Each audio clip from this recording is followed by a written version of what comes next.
Hands on your head. Drop to your knees. The hallway erupted with barked commands and the mechanical clicks of rifles ready to fire.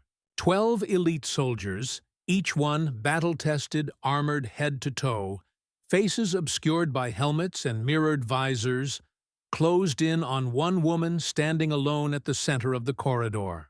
Their rifles were trained on her chest, their fingers brushing triggers, their movements as sharp as their silence. Fluorescent lights flickered overhead, casting cold reflections across the polished tile floor. The tension was suffocating, but the woman, young, unarmed, her uniform slightly rumpled from a long journey, didn't tremble.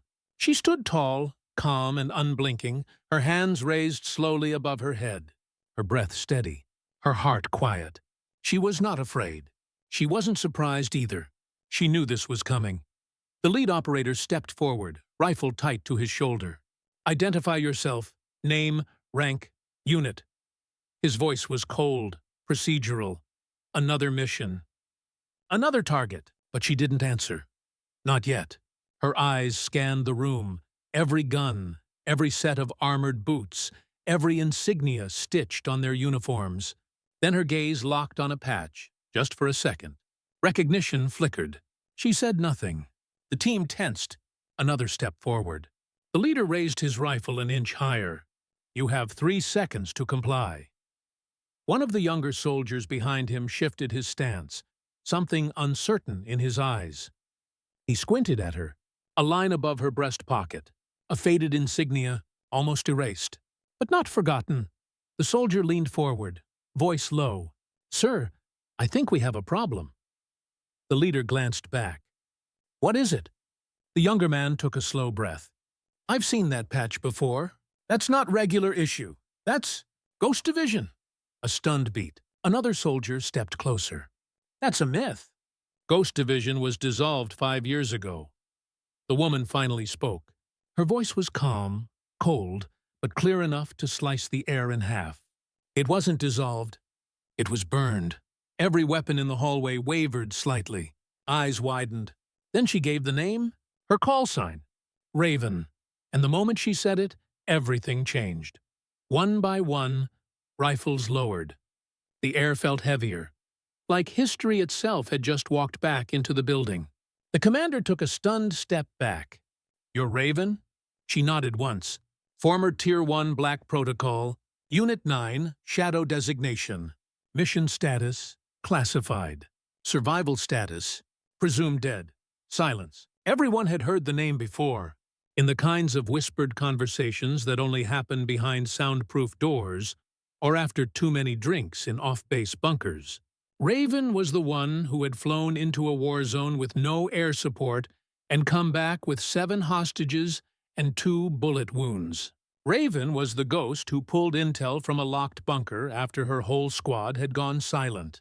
Raven was the operator they talked about when things were impossible, when success meant suicide. The lead soldier's face paled. You're not supposed to be alive. She raised an eyebrow.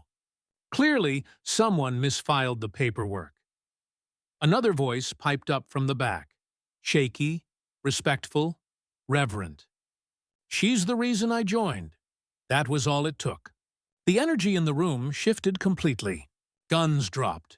Postures straightened. What stood before them now wasn't a suspect. It was a legend. And the thing about legends? Once you realize you're standing in front of one, you don't ask questions. You just listen. Raven slowly lowered her arms, letting them fall to her sides. She didn't gloat, didn't smirk, just stared the commander straight in the eyes. You were sent to intercept a rogue agent. They didn't tell you it was me because they didn't want me talking to you. He swallowed. Why? She reached into her jacket, slowly, and pulled out a flash drive. Because this op is a setup. Your unit is walking into an ambush, a mission you were never supposed to return from. One of the soldiers cursed under his breath. Another took a step back like he'd just dodged a bullet. The commander looked around, suddenly unsure of everything. How do you know this? Raven's voice didn't rise. Because I wrote the original mission parameters. 5 years ago, before they tried to bury me with them. The room fell silent again. All they could hear was the hum of overhead lights and the distant pounding of boots down another hallway. The flash drive trembled slightly in her fingers, not from fear, but from the weight of truth. She held it out. "You want to survive this? Plug it in!" The commander reached for it. "Why help us?" Raven's expression didn't change. "Because you're not the enemy. But the people sending you in? They are." He nodded slowly. "What now?" She looked at the team, at the faces that had just pointed rifles at her chest, and were now looking at her like they were waiting for orders. "Now," she said, "we finish what they tried to erase." They followed her. Not because they had to, but because every instinct told them this was the one person who could get them through what came next. No rank, no salute. Just quiet, unwavering leadership.